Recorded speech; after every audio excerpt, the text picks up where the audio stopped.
continuar. Mesmo em meio às lutas eu não estou só, te sinto aqui. A vida é mesmo assim, tantas aflições eu tenho que enfrentar, mas o Senhor está sempre a me proteger, te sinto aqui. Quando o vento sopra contra mim, os problemas tentam me abater, eu me lembro grande eu sou e enviou. Eu tenho chamado, jamais vou me calar. Eu tenho chamado, o evangelho anunciar. Eu fui escolhido no ventre da minha mãe. Eu sei que Deus não abre mão de mim, não.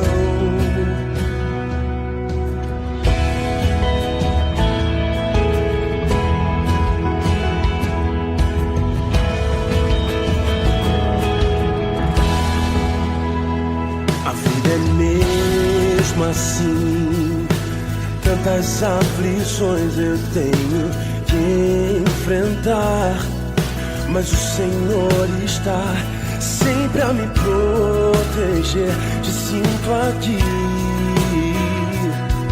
Quando o vento sopra contra mim, os problemas tentam me abater, eu me lembro grande eu sou, me enviou. Eu tenho chamado, jamais vou me calar. Eu tenho chamado, o evangelho anuncia. Eu fui escolhido no ventre da minha mãe. Eu sei que Deus não abre mão de mim, não.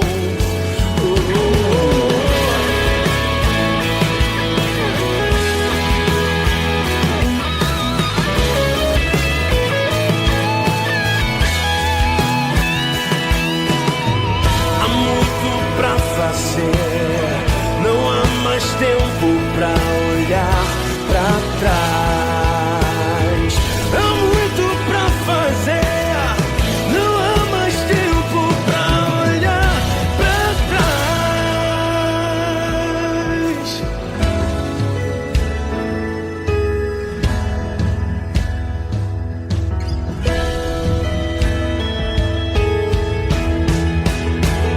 Eu tenho chamado, jamais vou me calar.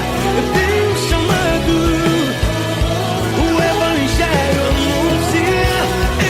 Eu fui escolhido no ventre da minha mãe. Eu sei que Deus não abre mão de mim, não. Eu tenho chamado, jamais vou me calar. Eu tenho chamado, o evangelho anuncia. Eu fui escolhido no ventre da minha mãe. Eu sei que Deus não abre mão de mim. Eu sei que Deus não abre mão de mim, não. Eu sei que Deus não abre mão de mim. Eu sei que Deus não abre mão de mim, não. Eu sei que Deus não abre mão de mim. Eu tenho um chamado.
Nós faremos uma oração, primeiramente, depois vamos dizer o tema e a divisa.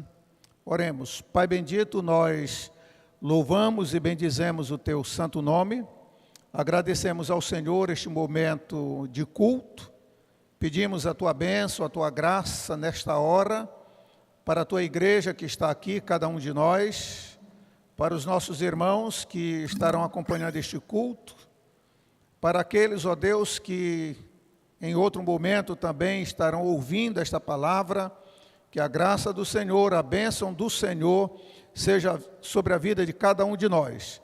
E recebas nesta manhã o nosso louvor e a nossa adoração, pois oramos assim em nome de Cristo Jesus. Amém. Agora vamos todos juntos dizer o tema e a divisa. Tema: busquemos a paz com misericórdia. Divisa: antes, sede uns para com os outros benignos, misericordiosos, perdoando-vos uns aos outros, como também Deus vos perdoou em Cristo. Amém. Que Deus nos abençoe. As comunicações, à noite nós estaremos falando, as comunicações da semana. Neste momento nós vamos adorar a Deus, vamos estar cantando ao Senhor. Nesta manhã, no vocal, o irmão Sidney.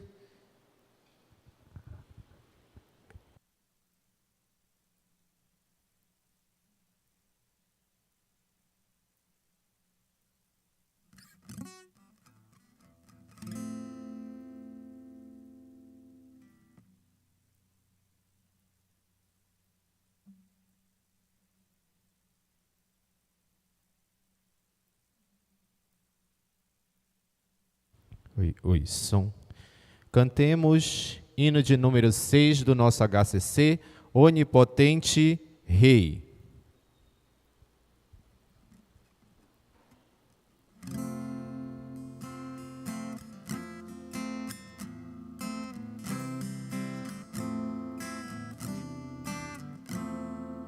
Onipotente Rei, aqui presente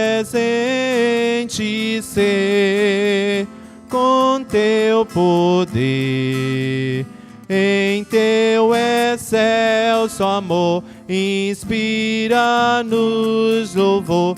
Queremos te, Senhor, engrandecer. Ó poderoso Deus, atende lá dos céus a petição. Vem nos abençoar e vem fazer brotar o que se for plantar no coração. Vem tu, Consolador, ser testificador da redenção. Vem sempre em nós ficar, vem teu poder nos dar, e assim nos dominar o coração. Ó grande Trino Deus, te adoramos nós, aqui além. Santificar-nos-á, ao céu nos levará, a glória nos dará, para sempre. Amém.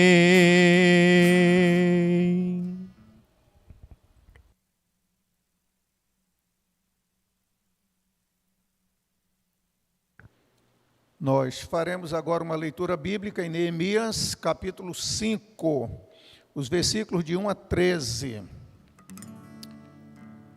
Foi, porém, grande o clamor do povo e de suas mulheres contra os judeus, seus irmãos, porque havia quem dizia: com nossos filhos e nossas filhas nós somos muitos, pelo que tomemos trigo para que comamos e vivamos. Também havia quem dizia: as nossas terras, as nossas vinhas e as nossas casas empenhamos para tomarmos trigo nesta fome. Também havia quem dizia: Tomamos dinheiro emprestado até para o tributo do rei sobre as nossas terras e as nossas vinhas. Agora, pois, a nossa carne é como carne de nossos irmãos, e nossos filhos como seus filhos. E eis que sujeitamos nossos filhos e nossas filhas para serem servos, e até algumas de nossas filhas são tão sujeitas que já não estão no poder de nossas mãos, e outros têm as nossas terras e as nossas vinhas. Ouvindo eu, pois, o seu clamor, e essas palavras muito me enfadei, e considerei comigo mesmo no meu coração. Depois, pelejei com os nobres e com os magistrados, e disse-lhes: usura tomais cada um de seus irmãos. E ajuntei contra eles um grande ajuntamento. E disse-lhes: nós resgatamos os judeus, nossos irmãos, que foram vendidos a agentes segundo nossas posses. E vós outra vez venderíeis vossos irmãos ou vender-se-iam a nós? Então se calaram e não acharam que responder. Disse mais: não é bom o que fazeis. Porventura não devíeis andar no temor do nosso Deus, por causa do opróbrio dos gentios, os nossos inimigos? Também eu, meus irmãos e meus moços, a juro lhes temos dado dinheiro e trigo. Deixemos este ganho. Restituí-lhes hoje, vos peço, as suas terras, as suas vinhas, os seus olivais e as suas casas, como também o centésimo do dinheiro, do trigo, do mosto e do azeite que vós exigis deles. Então disseram: restituí-los-emos, e nada procuraremos deles. Faremos assim como dizes. Então chamei os sacerdotes e os fiz jurar que fariam conforme essa palavra. Todos. Também o meu regaço sacudi e disse: assim sacuda Deus a todo homem da sua casa e do seu trabalho, que não cumprir esta palavra, e assim seja sacudido e vazio. E toda a congregação disse: amém. E louvaram o Senhor, e o povo fez conforme esta palavra. Amém. Continuemos nosso culto agora com os cânticos congregacionais. Oi. Estaremos louvando ao Senhor com estas canções. Fiquemos em pé, irmãos, estaremos cantando: buscai o seu reino, a começar em mim, e preciso de ti.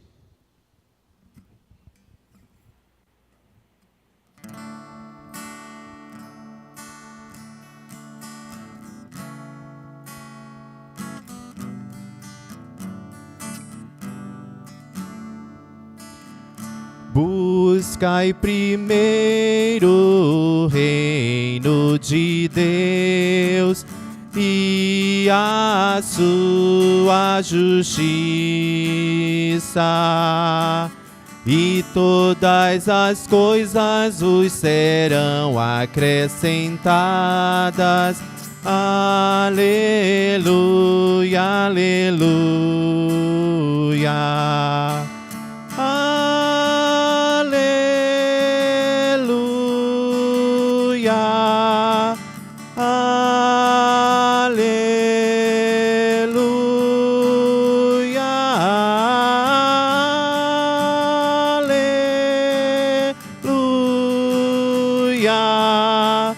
aleluia, aleluia, aleluia. Nem só de pão o homem viverá, mas de toda palavra que procede da boca de Deus. Aleluia, aleluia. Aleluia,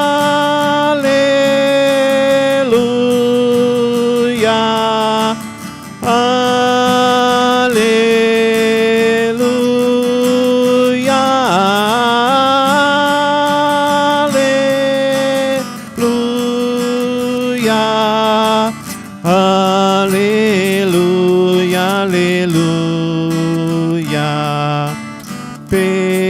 e pedi, dá-se-vos-á.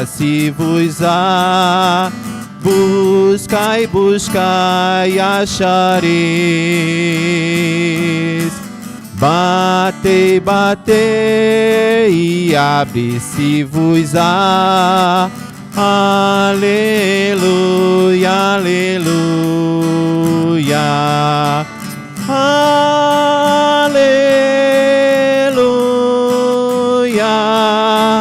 Aleluia.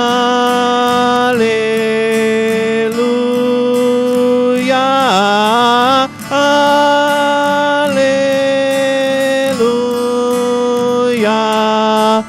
Aleluia. Aleluia.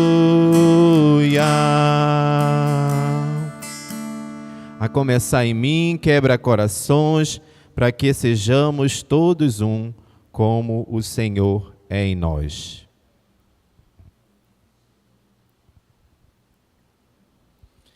A começar em mim, quebra corações, para que sejamos todos um, como tu és em nós. A começar em mim, quebra corações, para que sejamos todos um, como tu és em nós. Onde há frieza, que haja amor. Onde há ódio, perdão. Para que teu corpo cresça assim, rumo à perfeição. A começar em mim, quebra corações, para que sejamos todos um, como tu és em nós, como tu és em nós, como tu és em nós.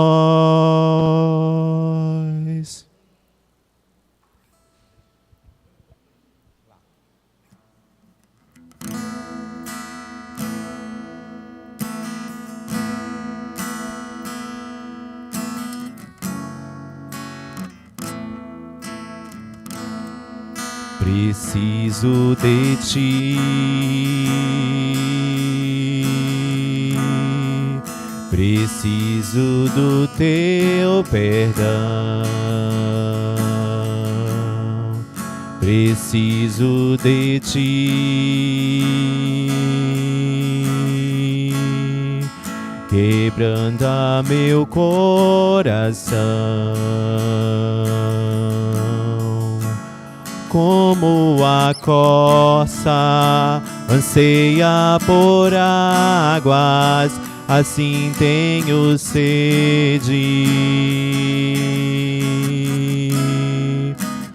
Como terra seca, assim é minha alma, preciso de ti. Distante de ti, Senhor, não posso viver, não vale a pena existir. Escuta o meu clamor, mais que o ar que eu respiro, preciso de ti. Não posso esquecer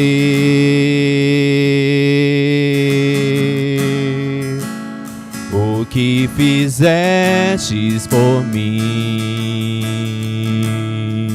Como alto é os céus, tua misericórdia é sem fim. Como o Pai se compadece dos filhos, assim tu me amas. Afasta as minhas transgressões. Preciso de ti. Distante de ti, Senhor, não posso viver. Não vale a pena existir. Escuta o meu clamor, mais que o ar que eu respiro. Preciso de ti. Distante de ti, Senhor. Distante de ti, Senhor, não posso viver. Não vale a pena existir. Escuta o meu clamor, mais que o ar que eu respiro. Preciso de ti. E as lutas vêm tentando me afastar de ti. Frieza e escuridão procuram me cegar, mas eu não vou desistir. Ajuda-me, Senhor, eu quero permanecer contigo até o fim.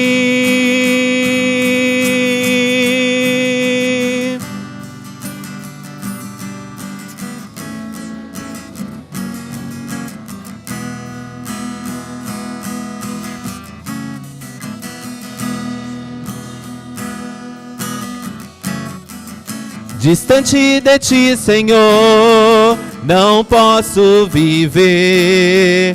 Não vale a pena existir. Escuta o meu clamor, mais que o ar que eu respiro. Preciso de ti. Distante de ti, Senhor, não posso viver. Não vale a pena existir. Escuta o meu clamor, mais que o ar que eu respiro. Preciso de ti. Preciso de ti. Preciso de ti. Preciso de ti. Senhor Deus eterno Pai, na tua presença, Deus, nós te agradecemos, nós te louvamos, nós exaltamos o teu grandioso nome, Senhor. A cada dia nós precisamos do Senhor em nossas vidas, Pai amado. A cada dia, Deus, nós precisamos do socorro do Senhor. Precisamos mais que o ar em vários momentos da nossa vida. E Deus, e que nós possamos colocar o Senhor como centro das nossas vidas, Pai amado. Agora, Senhor, que nós ouviremos, Pai amado, a Tua palavra, Senhor, planta em nossos corações, Deus, para que nós possamos, Pai amado, no decorrer da nossa vida, aplicar tudo aquilo que nós estamos aprendendo de Ti, Pai amado. Nos abençoe, Deus, que teremos logo mais uma EBD, que tenhamos uma EBD abençoada e também logo mais nos leve em paz para as nossas casas e à noite que voltemos para o culto coletivo. É isso que eu te oro, te agradeço em nome de Jesus. Amém.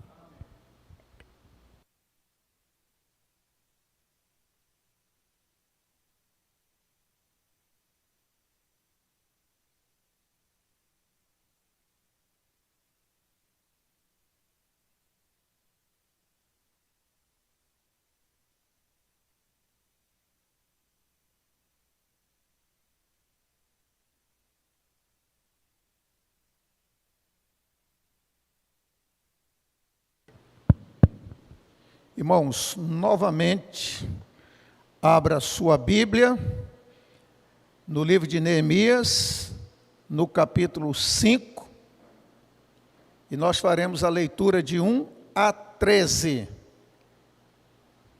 Neemias, capítulo 5, de 1 a 13.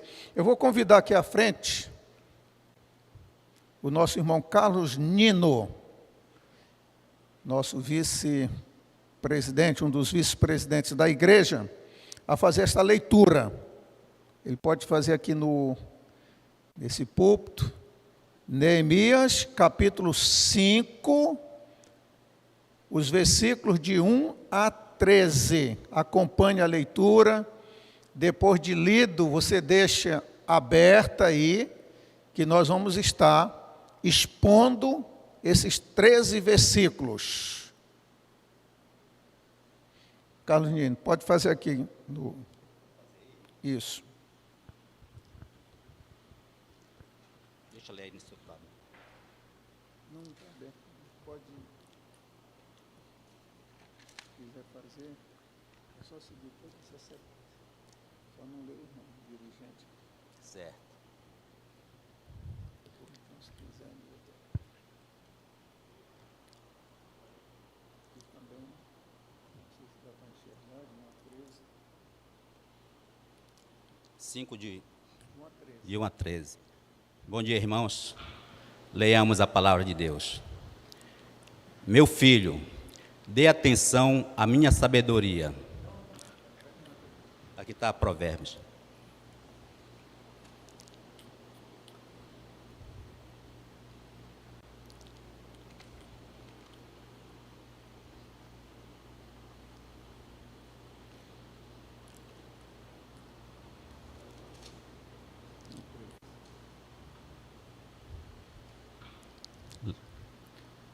Então se levantou grande clamor do povo e de suas mulheres contra os judeus, seus irmãos, porque havia os que diziam: somos muitos, nós, os nossos filhos e nossas filhas, precisamos conseguir trigo para que possamos comer e continuar vivos.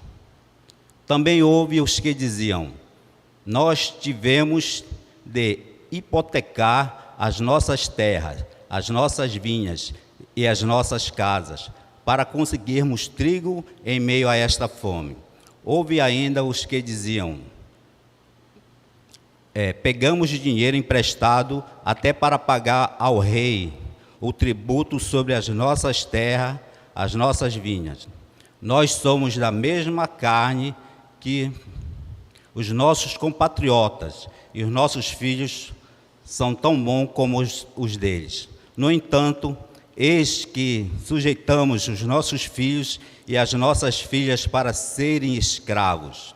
Algumas de nossas filhas já estão reduzidas à escravidão. Não podemos fazer nada para evitar isso, pois os nossos campos e as nossas vinhas já são de outros. Fiquei muito irritado ao ouvir essas palavras e o clamor deles. Depois de ter pensado bem a respeito disso, repreendi os nobres e magistrados e lhes disse: vocês são exploradores, cada um para com o seu irmão. E convoquei uma grande assembleia contra ele. Disse-lhes: nós, de acordo com as nossas posses, resgatamos os judeus, nossos compatriotas, que foram vendidos aos gentios, e agora vocês estão querendo vender os seus compatriotas para que tenhamos de comprá-lo outra vez. Então eles se calaram e não acharam o que responder. Disse mais: não é bom o que vocês estão fazendo. Não é fato que vocês deviam andar no temor de nosso Deus, para evitar a vergonha diante dos nossos inimigos, os gentios? E também eu, os meus companheiros e os meus servos, lhes demos dinheiro emprestado e trigo. Mas, por favor, vamos parar com essa exploração. Amém. Amém.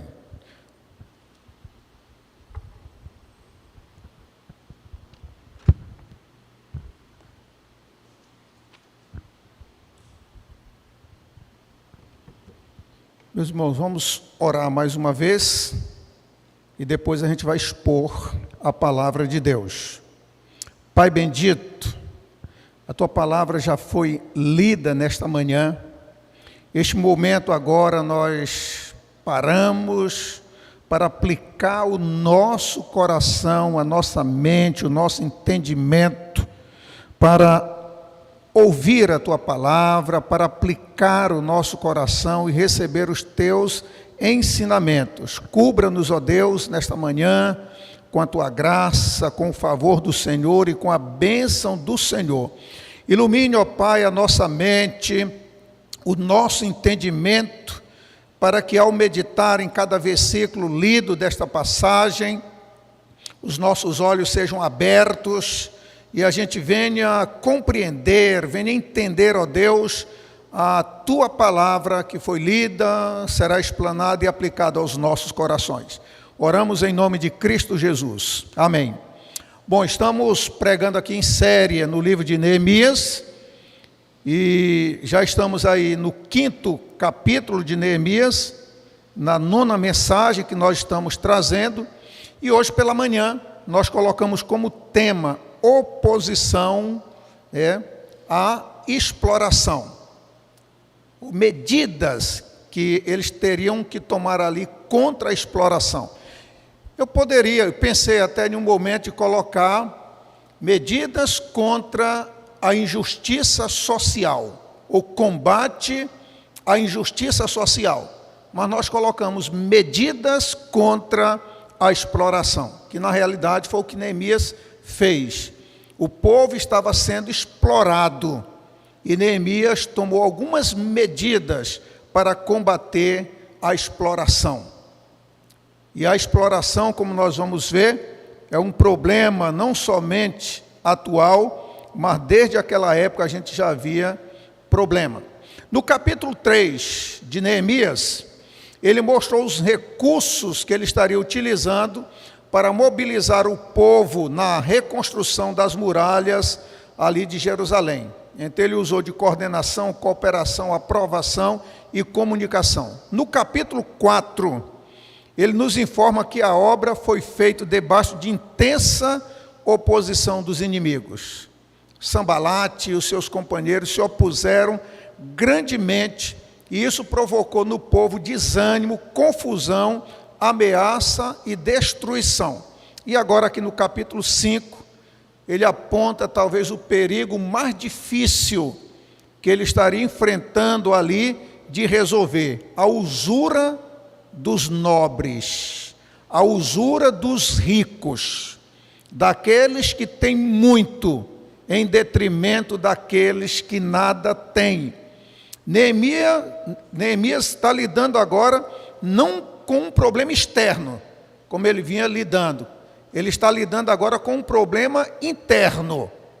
Não bastasse o problema externo que eles estavam tendo, de oposição, de dificuldade, de calúnia, de humilhação, agora eles vão enfrentar um problema de dentro, um problema interno ali, não procedente dos inimigos, mas oriundo dos irmãos. E este é o grande desafio dele. O exército de Sanbalá é menos perigoso do que a avareza dos nobres, dos ricos. E este capítulo parenético, instrutivo, hortativo ou exortativo, Neemias vai nos mostrar aqui, na prática, como acabar com a usura, como acabar com a exploração, como acabar com a injustiça, como acabar com a escravidão para muitos judeus. Durante os 12 anos, ou os 12 primeiros anos de governador, um tempo bom para qualquer líder político mostrar o que se deve fazer. E se não se faz, neste período aí de 12 anos, é preferível entender que não fará mais muitas coisas. Neemias, nesses 12 anos, foi um exemplo de desprendimento, generosidade, lealdade para os seus companheiros judeus. Esses versículos que nós lemos de 1 a 13, e sei que a sua Bíblia está aberta no capítulo 5 de Neemias, e se não estiver, faça isso agora. Ele vai deixar de lado o tema principal de oposição por parte das pessoas de fora e, como dissemos, vai tratar dos problemas agora internos, né? Problemas de opressão dos ricos para com os pobres. Os tempos ali andavam tão ruins, o texto vai dizer, nós vimos aí, que as crianças, os filhos, eram vendidos como escravos. Casas e vinhas, diz o texto, eram hipotecadas. O povo tinha que hipotecar os seus bens. O dinheiro era emprestado a juros, 1 centésimo. Ou seja, a ideia ali que ele está colocando é como se fosse 12% de juros ao ano, 1% ao mês. Mas era difícil para o povo. Agora imagine na nossa estrutura brasileira, atrás do seu cartão de crédito, um mês para você ver qual é a quantidade de juros que esses famintos, que também tem usura, massacrando os pobres, quanto é que eles não vão levar? E os bancos, e as taxas de juros do próprio governo. Atrase qualquer coisa do governo para você ver o tamanho da taxa de juros. O Brasil é um dos países com a maior taxa de juros do mundo. O nosso povo também geme, o nosso povo sofre. E Neemias observou, para o seu espanto, que não eram estrangeiros, mas os próprios israelitas que estavam impondo essas medidas intoleráveis. Só que Neemias enfrentava esse problema sério aí gerado pelos conflitos de maneira destemida. Havia clamor dos pais de famílias que estavam trabalhando voluntariamente na reconstrução dos muros e que estavam ali usando as suas economias para o sustento de suas famílias.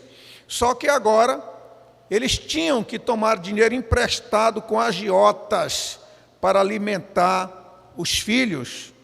É ruim cair nas mãos de agiotas. Eu lembro que há muitos anos uma irmã aqui da igreja emprestou de um agiota R$2.000 e pagava por mês 10% de R$2.000. 10% de 2.000 dá 200. Chegou o final do mês, ela pagou 200 e ficou devendo 2.000. No mês seguinte ela pagou 200 de juros e ficou devendo 2.000. No mês seguinte 200 ficou devendo 2.000. Depois 200 ficou devendo 2.000.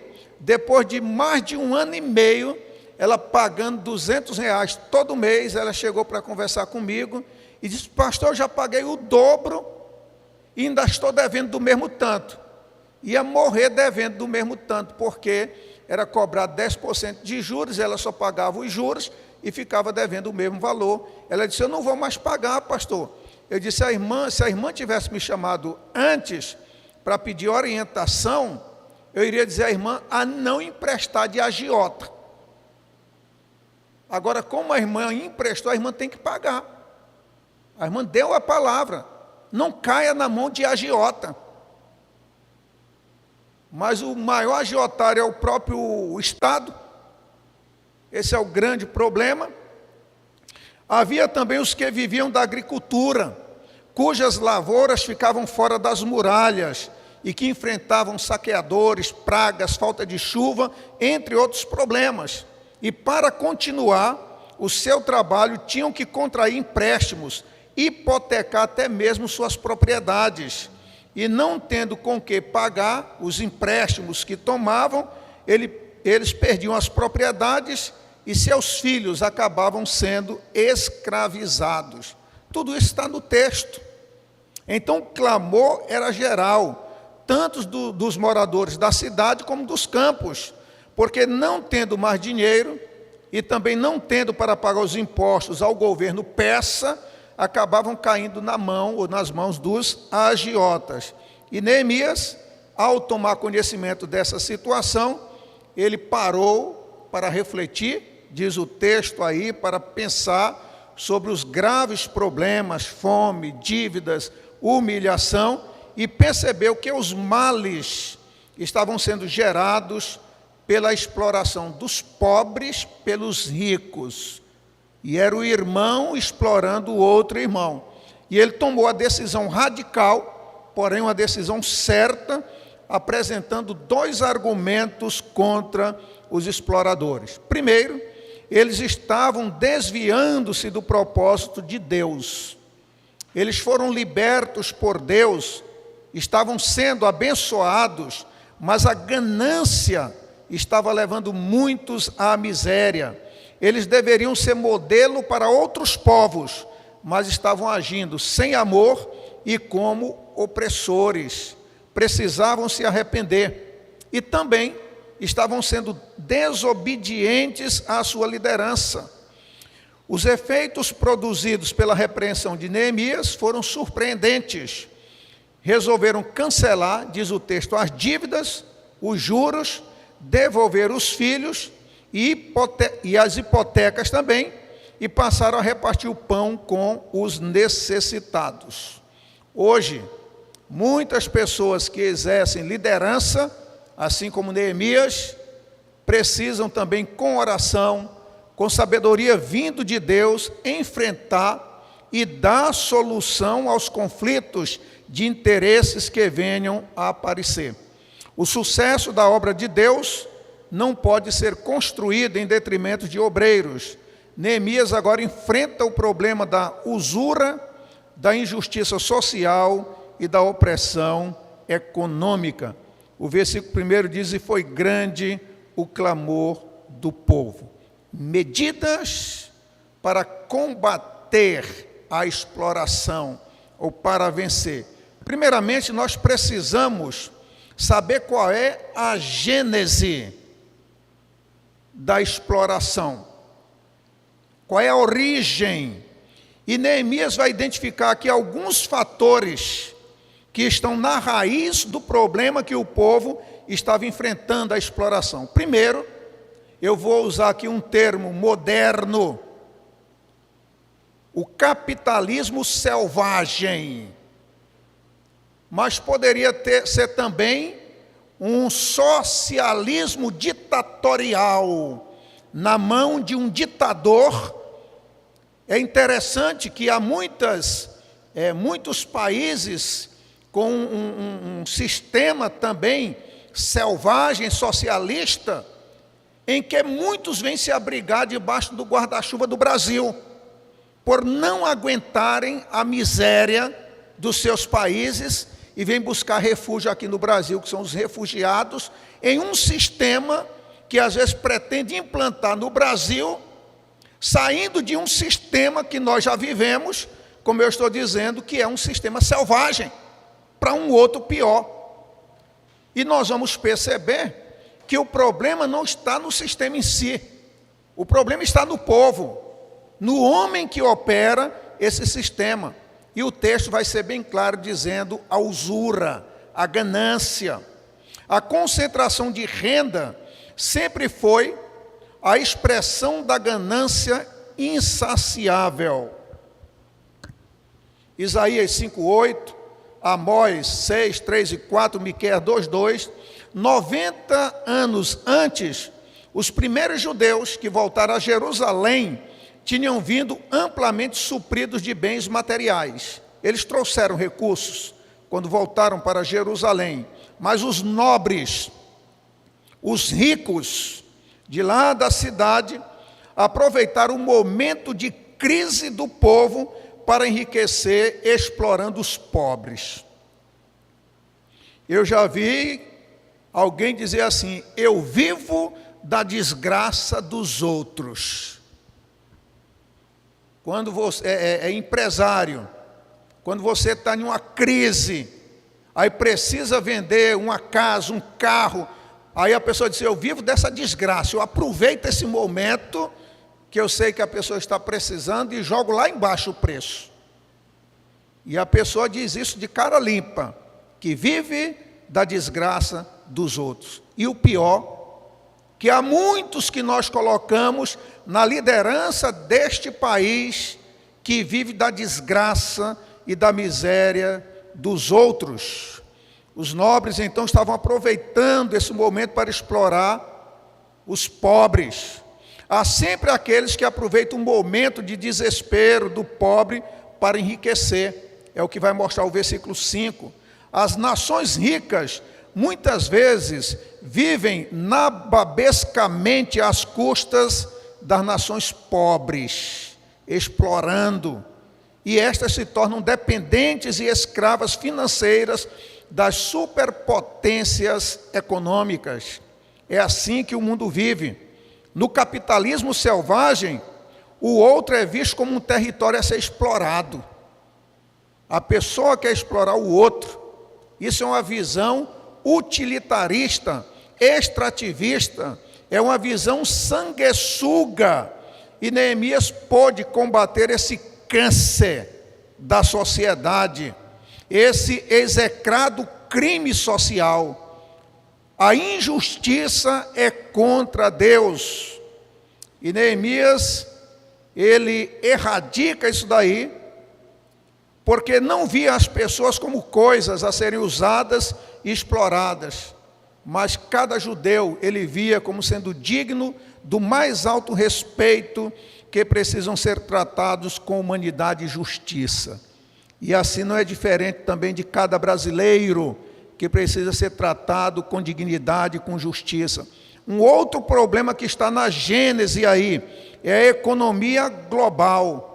As regras do mercado econômico nos dias de Neemias eram draconianas, de dragão ali. Os pobres estavam perdendo seus bens, suas propriedades, suas casas e até seus filhos.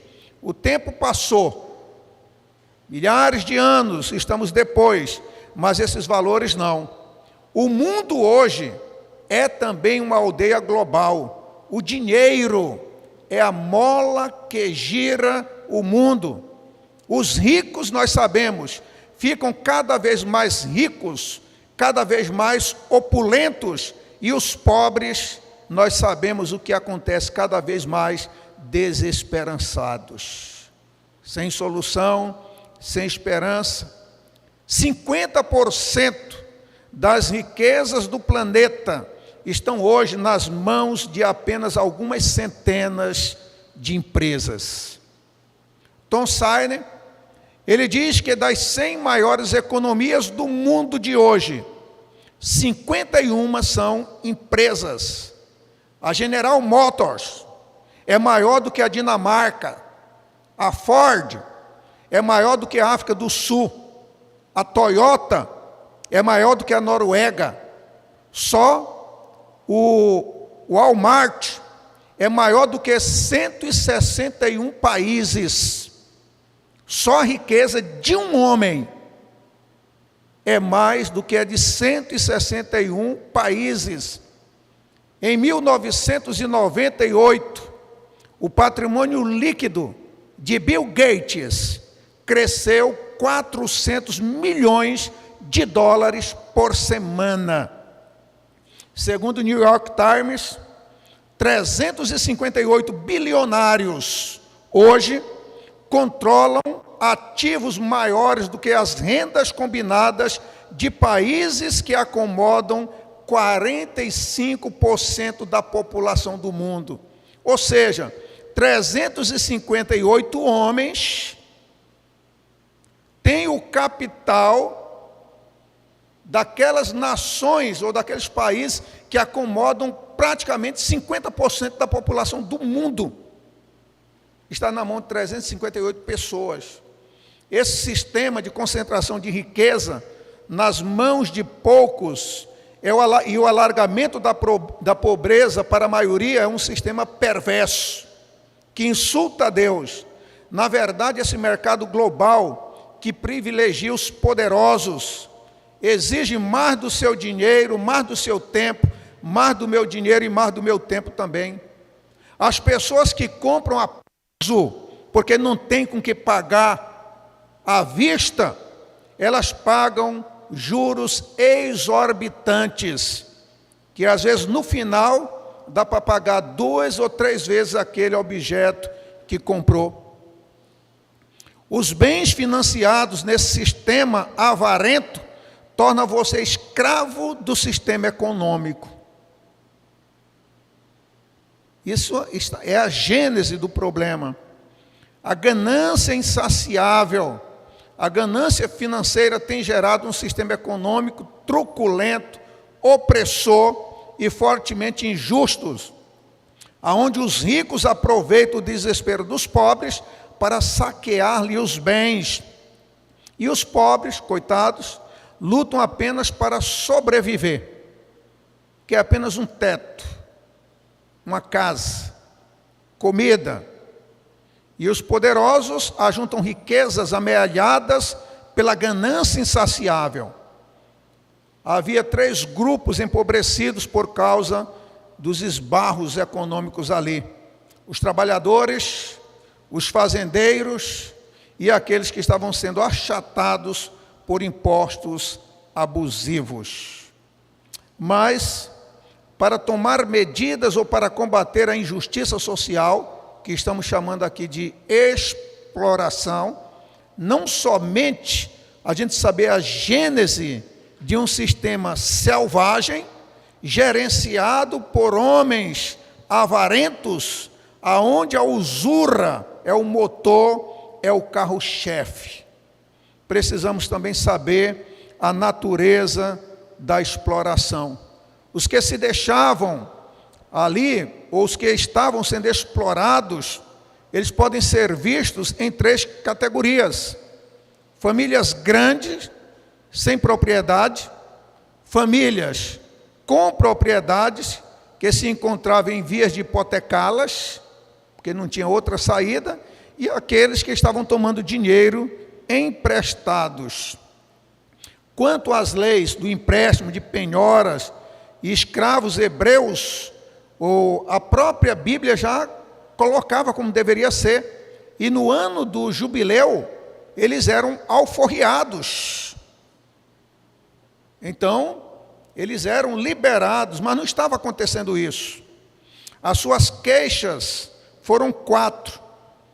Eles disseram: nós estamos passando fome. Versículo 2. Nós estamos hipotecando as nossas propriedades. Versículo 3.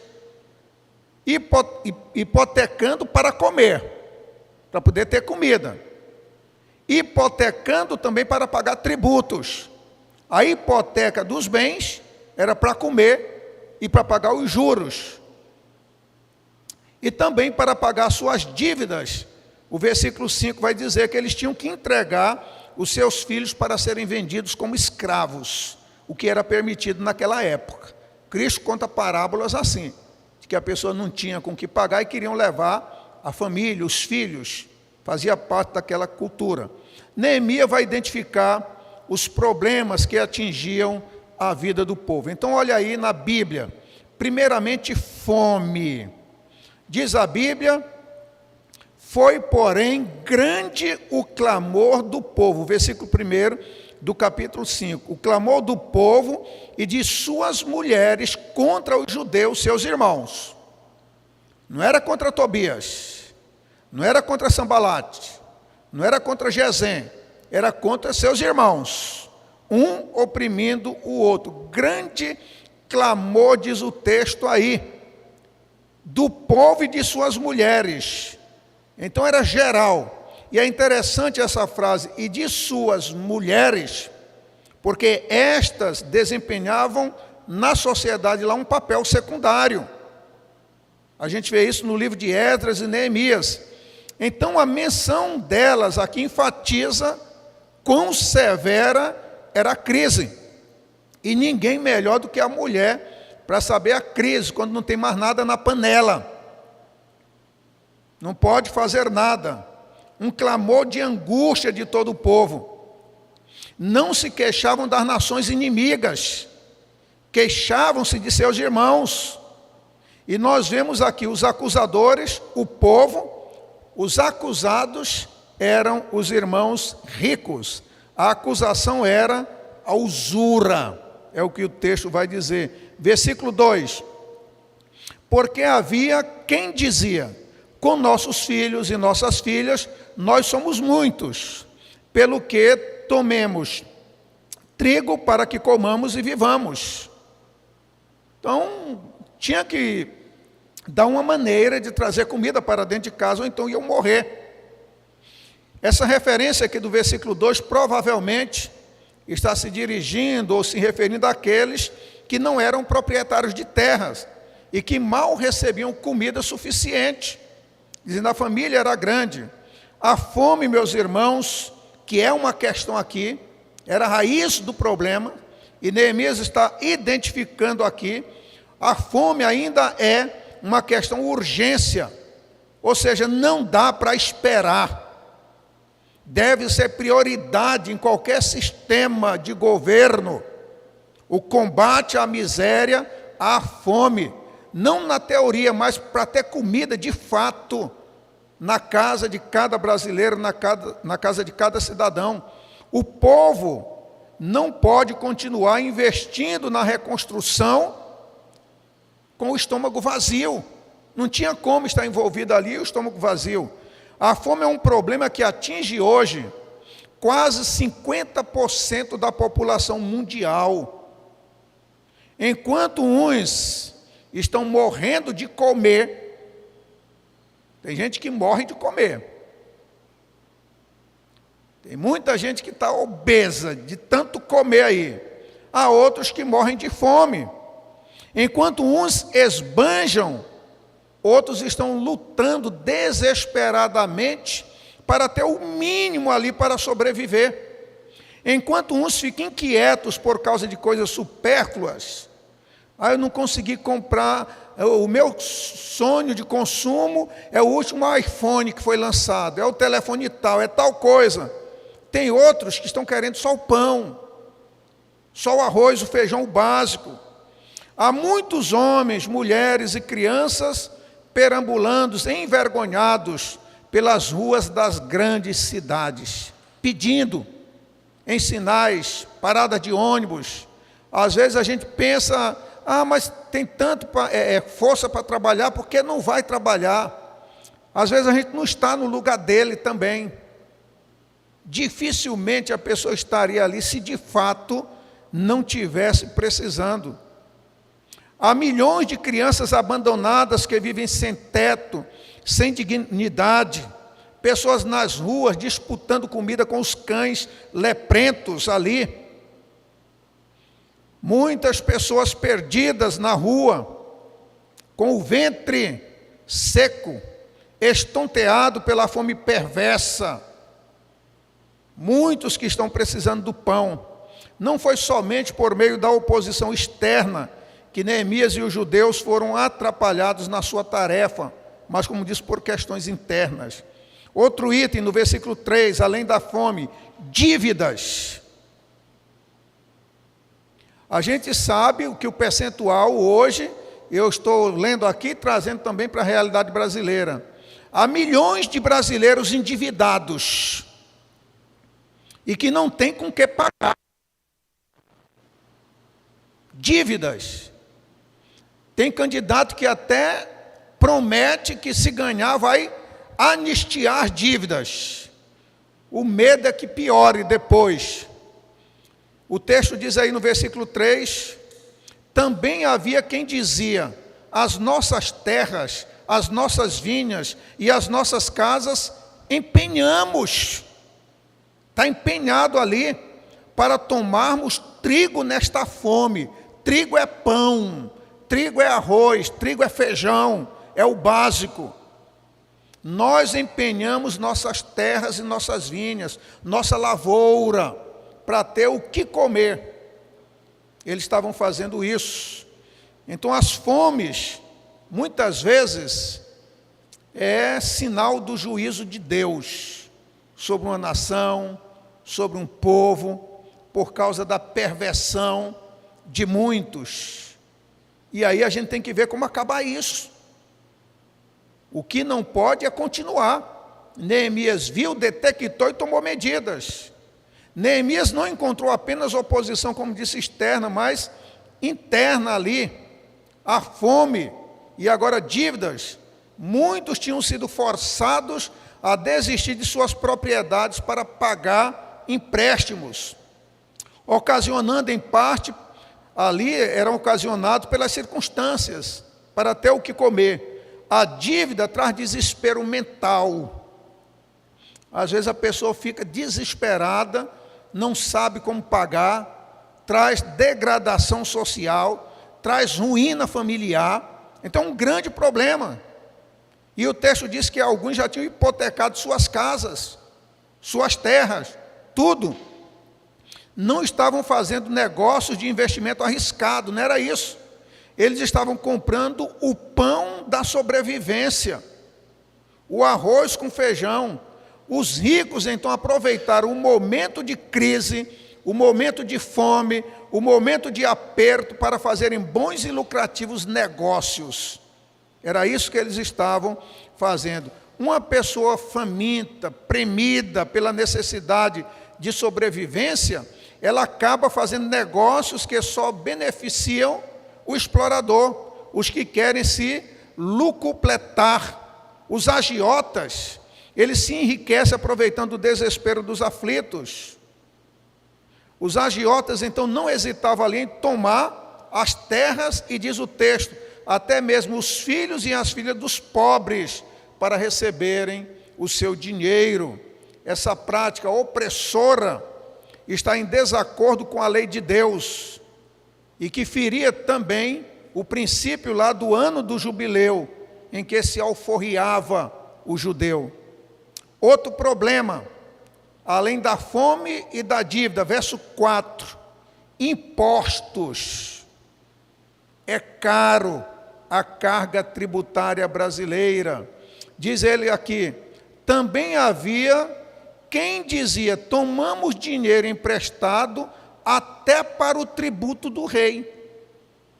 Tomamos dinheiro emprestado até para pagar imposto. Quando o povo de Deus estava debaixo da teocracia, e ele vendo o governo de outras nações, o povo disse, nós queremos um rei, como todas as outras nações. E Samuel ficou triste com aquilo, e orou a Deus, e Deus disse, ele não te rejeitou a ti, rejeitou a mim. Nós, às vezes, rejeitamos a Deus, e ali colocou Saul, e disse, saiba que o rei vai cobrar tributo, vai fazer isso, aquilo outro. Então ele está dizendo, nós tomamos emprestados até para o tributo do rei. Havia os proprietários de terras, que para poderem pagar os impostos sobre as terras que eram cobrados ali, cada um tinha que pagar. Hoje a gente paga imposto até, imposto predial, não é isso? IPTU você tem que pagar, e a gente paga tudo. Paga para nascer, paga para viver e para morrer. Até para morrer ainda é difícil. Então é uma situação complicada. Os escravos desta categoria teriam também de ser postos em liberdade, diz a Bíblia, no 7º ano. O Brasil tem um dos tributos mais pesados do mundo. Dependendo do seu salário, dependendo de quanto você ganha, o governo leva limpo e seco quase 30%, 27% só de imposto de renda. E quem ganha nessa faixa sabe o que eu estou dizendo. Você trabalha o mês todo ali, e no final o governo vai dizer, não, até essa parte é minha. Mas não se contenta só com isso. Aí você vai comprar um carro, vai comprar uma comida, alguma coisa, tudo tem imposto, tudo tem tributo. O pequeno comerciante, às vezes até omite de emitir uma nota fiscal, porque dependendo do produto, vai lá 17% de uma coisa que o coitado não tem nem essa margem de lucro, e com isso, não estamos incentivando a sonegação de maneira nenhuma. Estou apenas mostrando que a realidade também é cruel aqui no Brasil, para todos. É algo terrível. Cada quilo de arroz que se compra no mercado é tributado. O pão para você tomar café é tributado. E o que mais agride o pobre é que os impostos que pagam não retornam a ele em benefício. Quando precisa da educação, quando precisa da saúde, que deveria vir em forma de retorno, que retorno tem? Agora, quem está no poder tem muito retorno e não quer perder esse posto. Essa mama leiteira quer usufruir. Então o pobre passa fome para manter o sistema, e muitas vezes um sistema corrupto, porque é gerido por homens corruptos, truculentos, que defende os maus, inocenta os ladrões. É assim.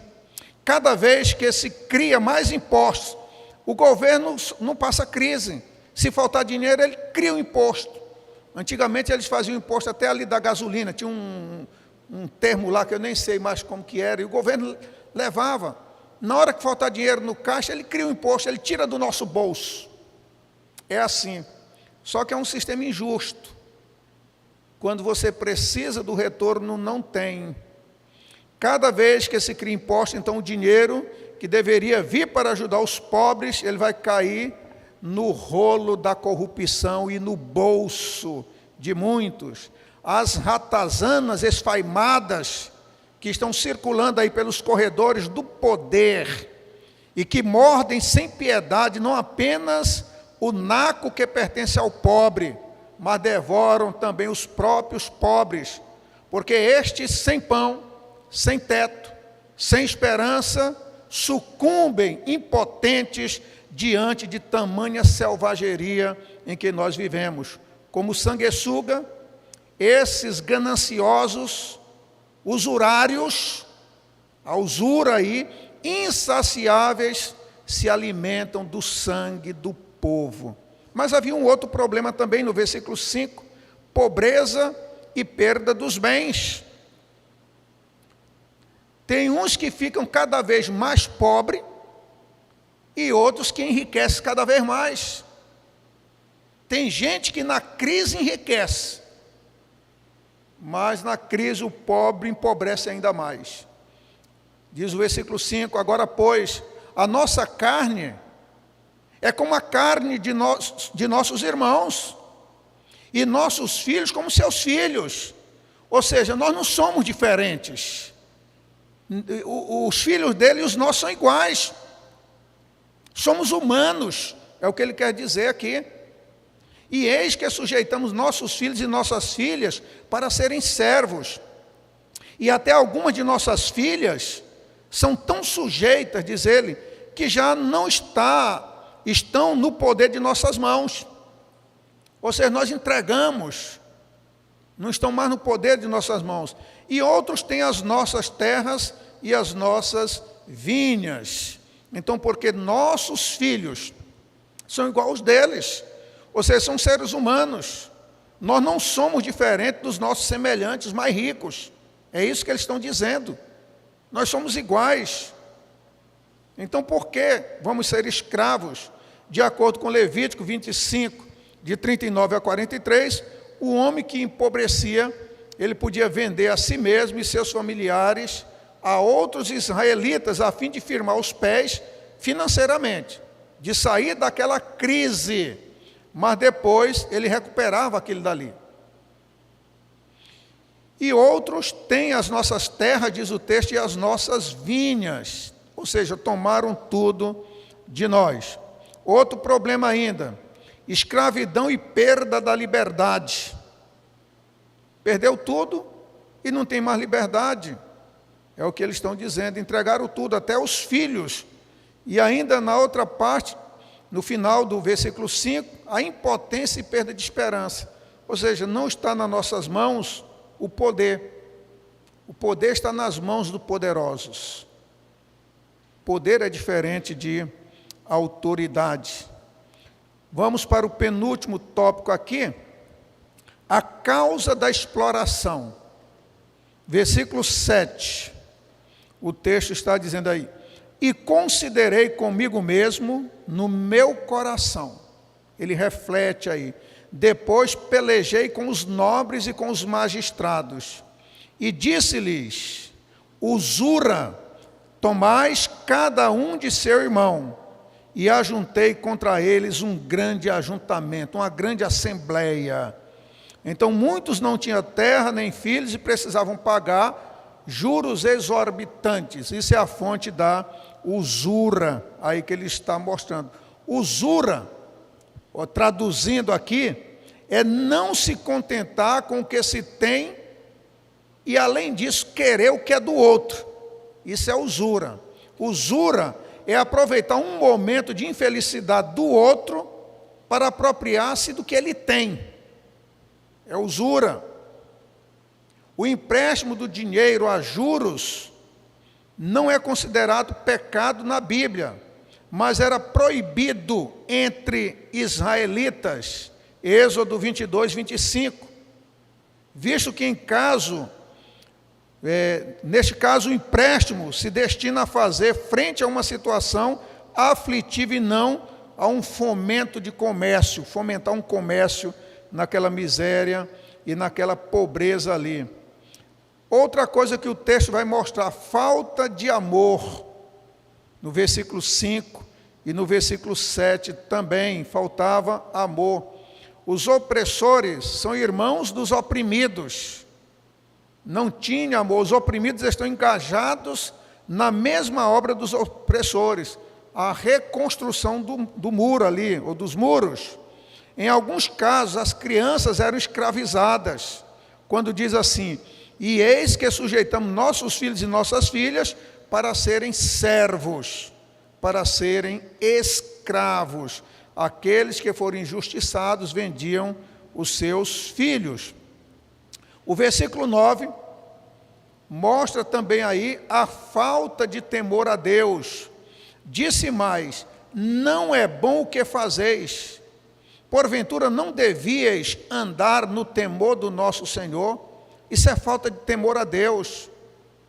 E devíeis andar no temor do Senhor por causa do opróbrio dos gentios, os nossos inimigos. Neemias está atribuindo aqui um bom testemunho moral por parte daqueles que invocam o nome do verdadeiro Deus. Então nós temos que ter um bom testemunho. Temos que combater, alçar a nossa voz, levantar a nossa voz diante da injustiça. Quem anda no temor de Deus não explora o próximo.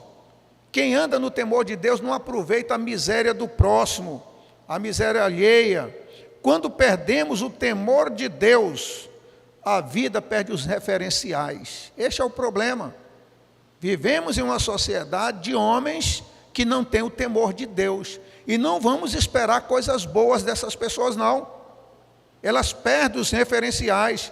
A impiedade do Senhor andou no pecado de Jeroboão, impiedade, deixou o temor de Deus, seguiu outros ídolos. Então essas pessoas que viram as costas para Deus, que não têm o temor de Deus, que não querem saber de Deus, não esperem coisa boa, não vem. Então, se perder esses referenciais, aí vai descambar ou desembocar na perversão. José, ele não adulterou com a mulher de Potifar, porque ele andava no temor do Senhor. Era um homem temente a Deus. O que nos livra do pecado é o temor a Deus. O temor de Deus é isso. A gente refreia porque nós tememos a Deus. Neemias não se rendeu à cultura do ganho ilícito por causa do temor a Deus. E muitos estão sendo usurários, exploradores, porque não temem a Deus.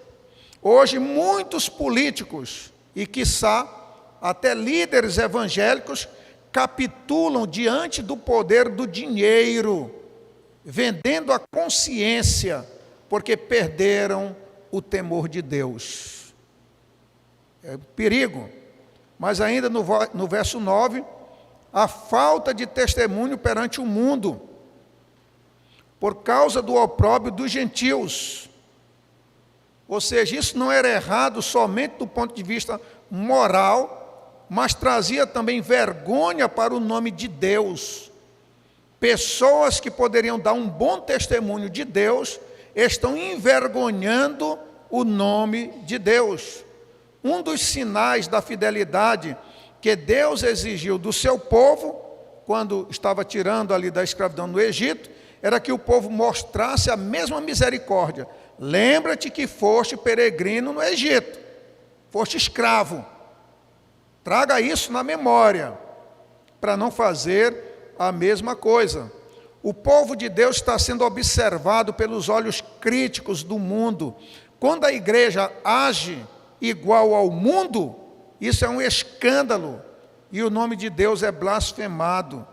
Infelizmente, nós estamos vendo a igreja evangélica brasileira sendo mais conhecido na mídia pelos escândalos do que pelo testemunho.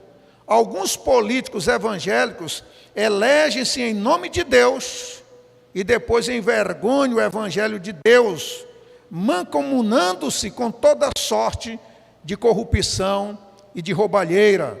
O apóstolo Paulo diz que nós não devemos nos envergonhar do evangelho, mas há muitos crentes que são a vergonha do evangelho. E aí, Neemias então traz a solução para esse problema que ele destacou aí. Primeiro, inconformação e ira. Nós não podemos nos conformar diante de tal quadro. Devemos irar-nos, indignar-nos com aquilo que indigna a Deus. Ouvindo eu, pois, o seu clamor, essas palavras, muito me enfadei. A palavra aqui é que Neemias ficou furioso quando ele soube como os judeus mais ricos estavam explorando os mais pobres. A exploração deve causar inconformação à igreja. A igreja tem que levantar a sua voz. Neemias não ficou passivo diante de tamanha injustiça. Ele reagiu fortemente, ele se aborreceu, ele se encheu de ira. Neemias repreendeu os nobres e magistrados e lhes disse: sois usurários, cada um para com seu irmão. Vocês estão explorando. O conformismo com a injustiça é um grave pecado aos olhos de Deus. Então, se nós nos conformarmos, nós estamos pecando. A ira deve ser focada no mal e não contra quem pratica o mal. A ira é pecaminosa quando nós despejamos essa ira sobre nossos filhos, nosso cônjuge, irmãos, ou quando nutrimos mágoas ou desejamos vingança. Isso é pecado. Mas quando nós nos indignamos contra a injustiça, não. Nós fomos chamados para fazer parte, ou seja, frente ao pecado. Reflexão. Neemias diz: e considerei comigo mesmo no meu coração. Ele refletiu, ele pensou: próximo domingo, a gente vem para o culto de manhã, e daqui nós já vamos sair para votar. E aí, é provável que a gente, talvez você nem saiba em alguns casos em quem votar. Mas eu acho que em alguns casos você já sabe em quem não votar. Às vezes é mais fácil saber em quem votar. Não devemos colocar ladrão, porque vai roubar. Ninguém com as vestes manchadas não se entrega a galinha para a raposa cuidar. A raposa vai comer a galinha. E tem muitas raposas velhas aí na política, que não merecem o seu voto. Raposas que estão com os nomes sujos. Pessoas que estão abusando do poder, que tem apenas o poder porque foi outorgado, foi dado. E poder pode ser dado e pode ser tirado. Então use a sua liberdade, mas faça como Neemias. Considerei comigo mesmo no meu coração. Neemias era um homem prudente. Ao invés de fermentar, ainda mais a situação, falando irrefletidamente, ele ponderou o assunto consigo mesmo, aconselhou-se consigo mesmo, ruminou a situação antes de tomar uma decisão pública. A Bíblia diz: responder antes de ouvir é estultícia e vergonha. Diz ainda: o iracundo levanta contendas e o furioso multiplica transgressões. A prudência e a discrição são marcas indispensáveis na vida de um cristão e na vida de um líder. No muito falar abundam transgressões. Depois, ainda no versículo 7, repreensão. Neemias: pelejei com os magistrados. Depois de refletir, Neemias soube onde ir, e disse ele: pelejei com os nobres e com os magistrados. Ele não fez média, ele não deu tapinha, ele pelejou, diz aí: usurários sois dos vossos irmãos. Quando confrontado com essa situação, Neemias então convoca um ajuntamento, repreende os nobres e diz: sois usurários dos vossos irmãos, e faz ali um grande ajuntamento. Então, nobres e magistrados são repreendidos por Neemias. Versículos 8 e 10, exemplificação. Neemias era um exemplo, e disse-lhes: nós resgatamos os judeus, nossos irmãos, que foram vendidos a gente segundo as nossas posses, e vós outra vez vendeis vossos irmãos, ou vendeciam a nós? Então se calaram e não acharam o que responder. Nós compramos nossos irmãos, vocês estão vendendo aí. Neemias e outros resgataram vários judeus escravos dos pagãos. Eram escravos, eles compraram, resgataram.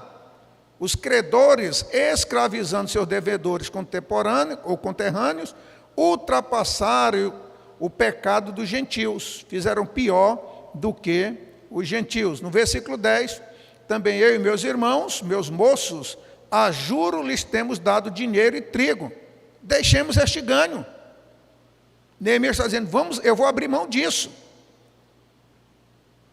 dos nossos irmãos, eles estão precisando. E Neemias então abre mão de tudo isso daí. Eu coloquei aqui 2 exemplos de pessoas. Coloquei primeiro, é lógico, Neemias, mas Mahatma Gandhi era um homem pequeno. Ele tinha aproximadamente 1,60 m de altura e pesava cerca de 50 quilos. Era um homem pequeno, um homem magro, viveu na Índia, um país oprimido pelo Império Britânico. Ele dedicou sua vida à causa da libertação do seu país do domínio britânico, sem recorrer em momento algum à violência. Sacrificou-se pela liberdade do seu país até que o mundo tomou conhecimento de sua bandeira. Finalmente, em 1947, não apenas o Império Britânico deu independência à Índia, como também recebeu Gandhi em Londres, com uma parada digna de um herói. Ele fez tudo isso daí, sem usar armas, sem violência, sem quebra-quebra, usou a influência do serviço em vez do poder da violência.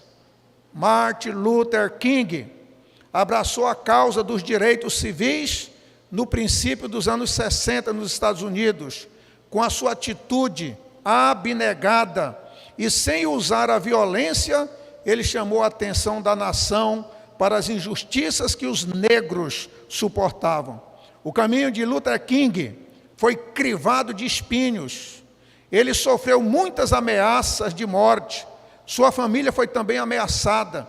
Sua casa, sua igreja foram bombardeadas.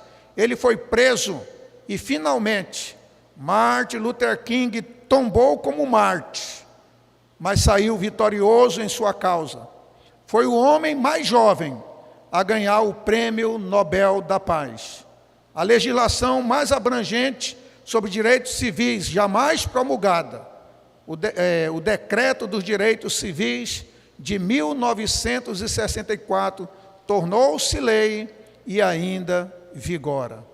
Homens de exemplo, homens de vida, homens de autoridade. Meus irmãos, a autoridade se fundamenta no exemplo. A autoridade é mais do que poder. Tem muitos homens cheios de poder nessa nação, poder togado, poder autorizado ou delegado, mas sem nenhuma autoridade.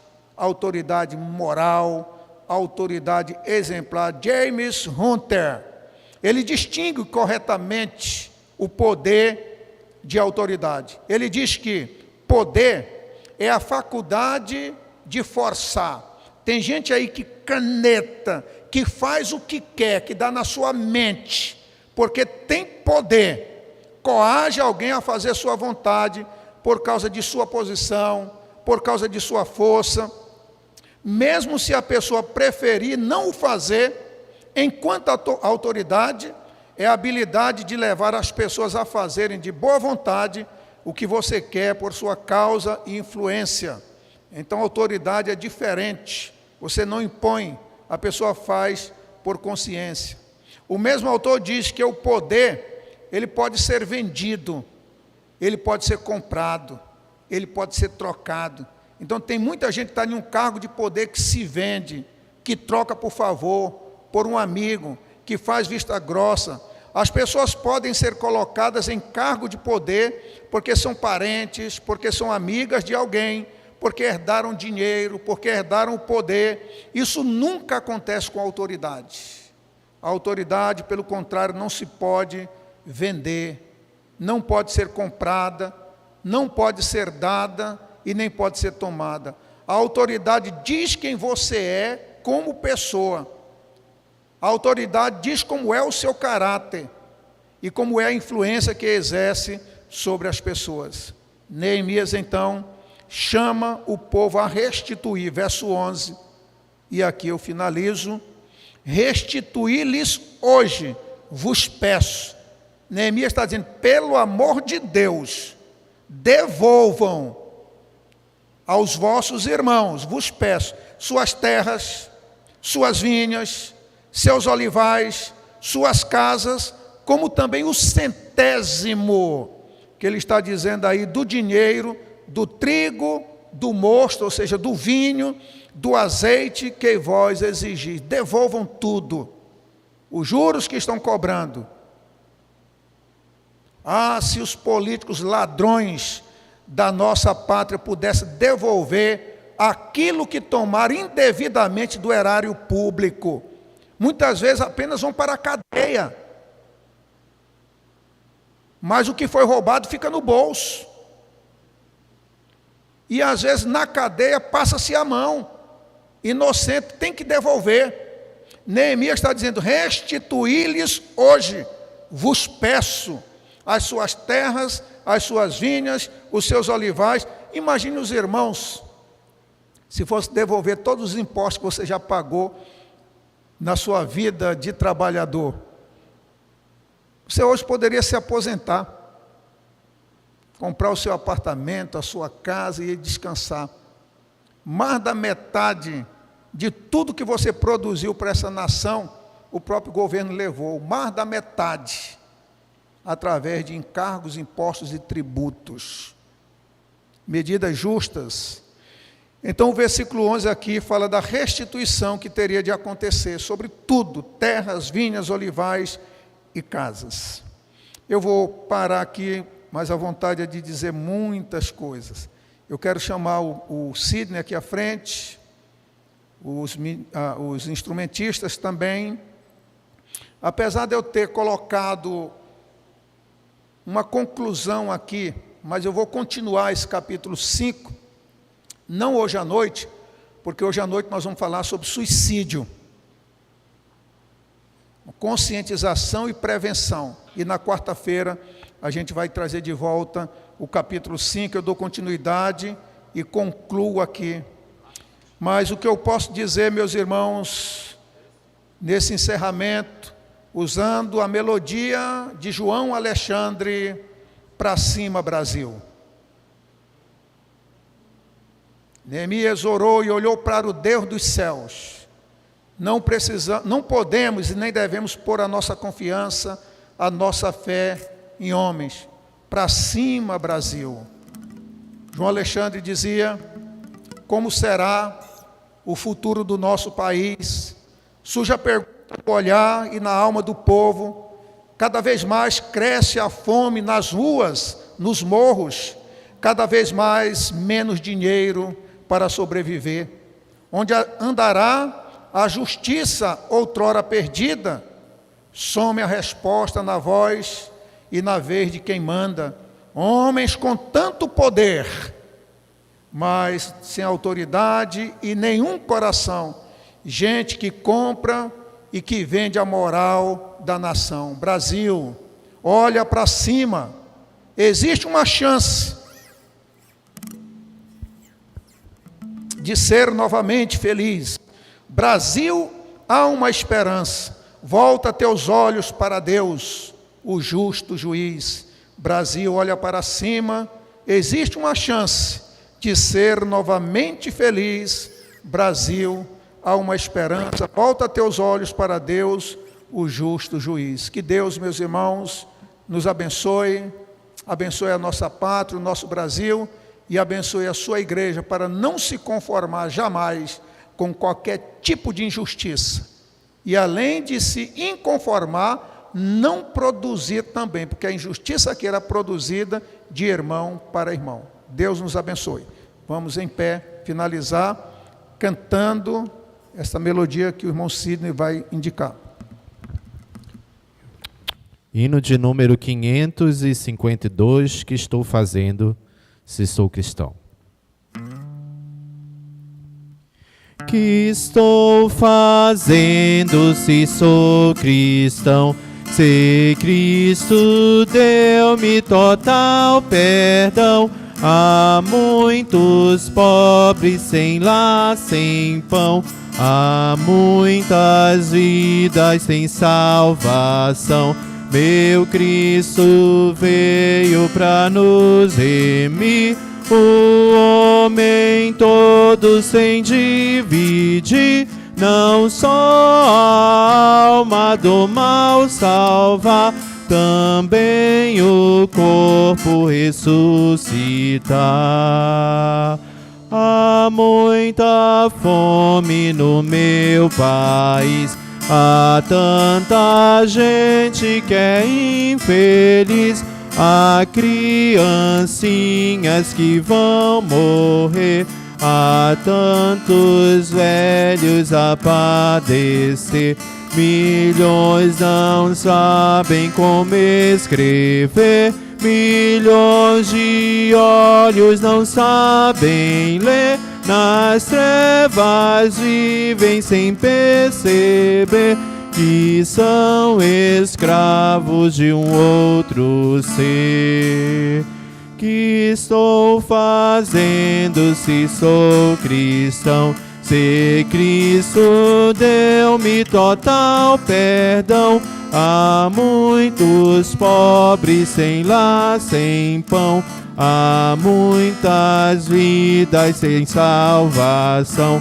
Aos poderosos eu vou pregar, ao homem rico vou proclamar que a injustiça é contra Deus e a vil miséria insulta os céus.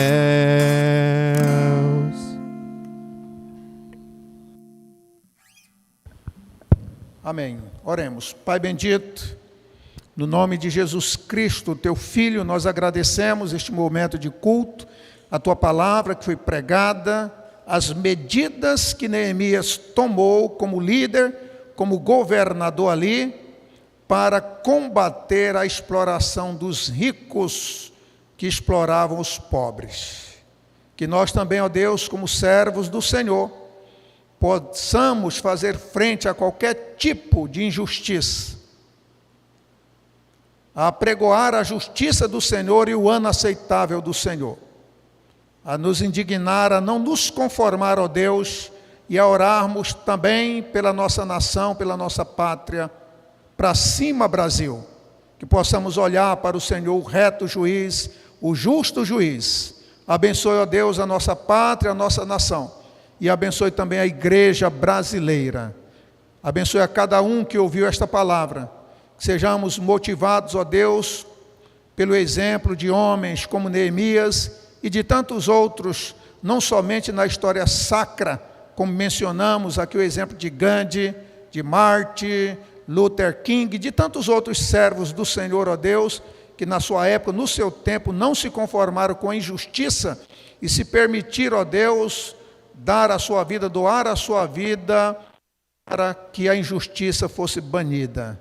Que através da pregação do Evangelho e da vivência do Evangelho, ó Deus, esse mal possa ser banido da nossa pátria e termos uma nação, um país ou um mundo onde reine a paz e a justiça. Que a graça do Senhor, ó Deus, que o teu amor, a graça de Jesus, o teu Filho e a comunhão do teu Santo Espírito seja conosco hoje e para todo sempre. Amém. Encerramos, que Deus nos abençoe. Escola Dominical.